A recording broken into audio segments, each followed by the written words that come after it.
लोग गीत सुनो। हम जखन घर से विदा हो छलौ, हमर चाचा, हमर बाबा, हमर काका पूछे छथिन जे रे बौआ देखियो अपनो गलत कर देलक। हिनकर घर के बगले में हमर घर है, एते अंगना है।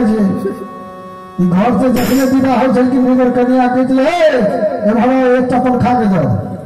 बियाह के बाद बियाह से पहले के बात करै छै। बियाह से पहले तेना बुझा के कहियो ना, हमरा बुझे में डिस्टर्ब होता है ना, हम पूरा क्लियर बुझना चाहता है।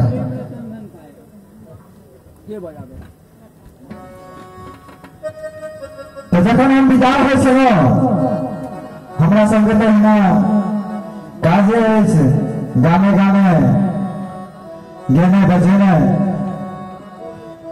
बाबा चाचा सब कहे छथिन जे बौआ एना जे गामे गामे घूमै छै से बियाह कऽ ले, दुर्गा पूजा के समय करे विवाह हमर ठीक भेलै। देखियो आइ काल्हि लोग विवाह करे से तो पतरा देख के दुर्गा पूजा में विवाह करे छी। दुर्गा पूजा के बाद भेल बियाह भैया। अखरे तो कहलक तू कि हम दुर्गा पूजा के समय छी। दुर्गा पूजा में जाइ छलिए, अबै छलिए, ओ जाय आबै छल। तू कहलक दुर्गा पूजा के समय छै, हम कहलिए 10 दिन में केना तोर बियाह भऽ गेलौ है। दुर्गा पूजा जखन खत्म भेलै, लड़की देखल गेलै और लड़की केहन देखलखिन से कहै छी। ओ जे कहावत छै धरपल्ली बियाह गणपति से मोल, वह छै। एतबे कहावत छै, कहावत नहीं छै, सुनियो ना। नहीं तू गलत कह देलक। धरपल बियाह गणपति से मोल, अब देखले कनिया देखले हमारा कोठी पर बिछौना कर। अच्छा पूरा क्लियर कहा देलक, लोग पूरा बुझा जाए छै। अब नीतीश जी के हमारे मोदी जी के समय छै। हमर विवाह जे भेल केहन कनिया से हम कहै छी। कहू कहू। हे भाई हो हम नहीं सकब, हमर बाबू जे हरे कहे हे भाई हो हम नहीं सकब। अच्छा एगो बात कहूँ, नहीं हमरा पहले एगो बात बता दिया। हम सब चीज बात फ्रेंकली क्लियर सबको बुझना चाहे छी। हम नहीं सकब, अहाँ कहलिए हम नहीं सकब, तो हम तो खालिए रहे छी, तो क्या मजा लै छी।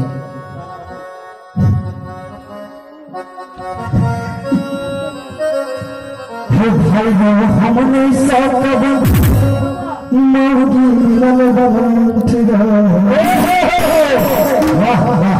हम नहीं सकब, मौगी मिलन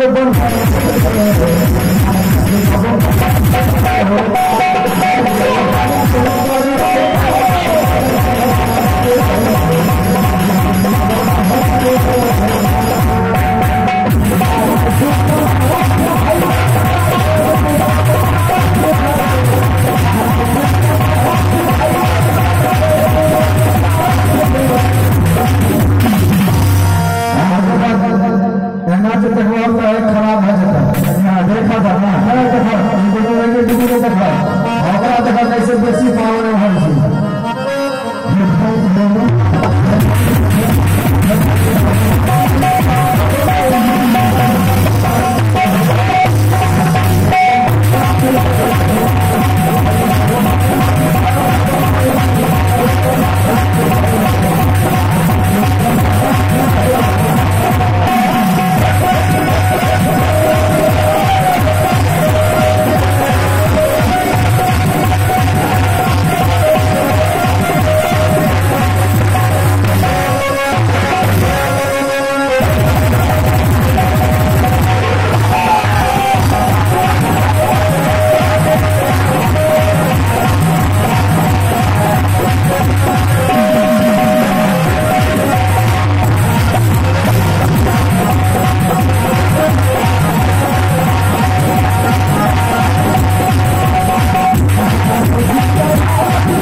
भैया समझा ना।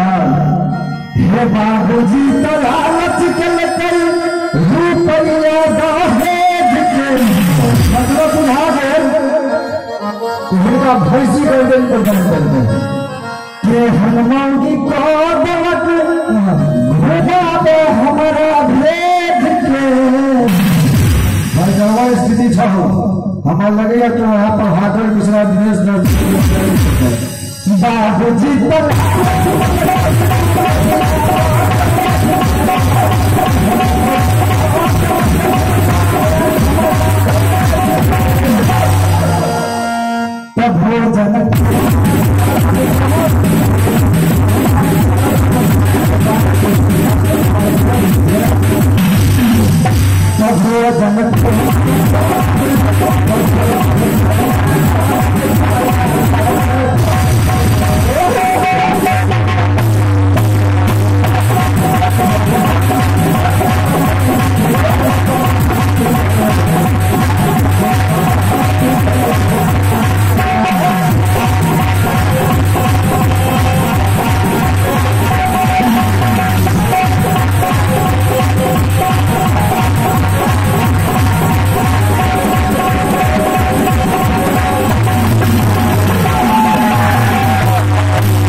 हमरा की कहब हम तो तते बुझ गेलिए से आगू नहीं कहब हम तो बुझ गेलिए आगे माथा का मार फुटल तो हाथ एकदम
क्या कि हिटर मौकी मिलल छन बलट आई धौलता मंठ और हमरा ई नहीं समझ में आया अगला मंठ जता या कत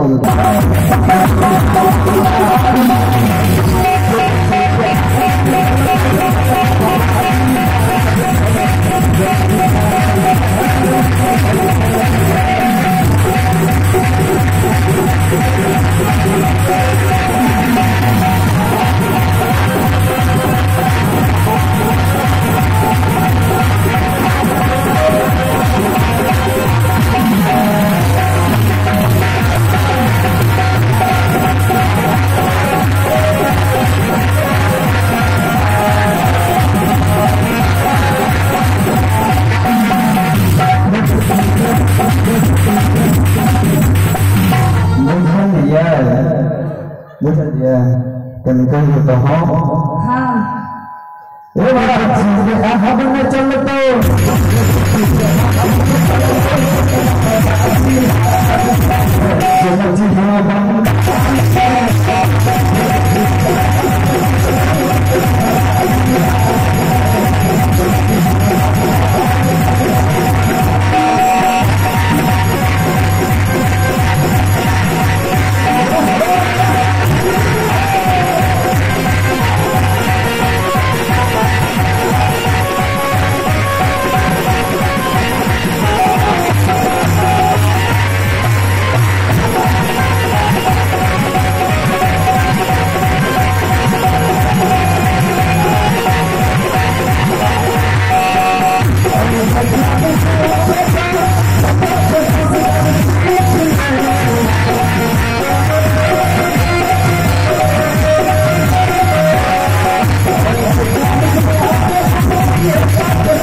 पीछे रचे का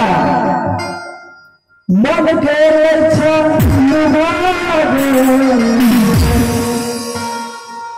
ये सब के